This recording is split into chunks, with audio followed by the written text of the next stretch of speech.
जनाबाई म्हटल्या भगवंताचं नामचिंतन करण्याकरता कुठली काळवेळ माणसाला लागत नाही. जनाबाई सांगतात ना मदळणी कांडणी म्हणे नाम याची जनी. म्हणून एक गोष्ट लक्षात घ्या, देवानं हा नरदेह आपल्याला त्याच्यासाठी दिलेला आहे. माणसानं जीवनात भक्ती करावी, भजन करावं, नामचिंतन करावं. संत म्हटले हे नाम घेण्याकरता कुठली काळवेळ आपल्याला लागत. काळवेळ नाम काळवेळ काळवेळ नाम उच्चारिता नाही. काळवेळ नाम काळवेळ काळवेळ नाम उच्चारिता नाही.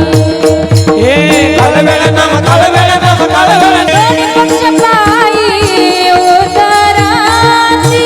दोन्ही पक्ष पायी उतराची. हरिमुखे म्हणा हरिमुखे हरिमुखे म्हणा हरिमुखे म्हणा हरिमुखे म्हणा हरिमुखे हरिमुखे म्हणा हरिमुखे म्हणा. काळवेळ नाम उच्चारिता नाही, दोन्ही पक्ष पायी उद्धरत. म्हणून ते नाम घेण्याकरता कुठली काय वेळ माणसाला दिलेली नाही. ते नाम कधीही घेऊ शकतो. जेवण करताना, आंघोळ करताना, बाहेर फिरायला जाताना, कुठलंही काम करताना आपण ते भगवंताचं नामचिंतन करू शकतो. तेच भगवंताचं नामचिंतन आपल्या सगळ्यांना करायचंय.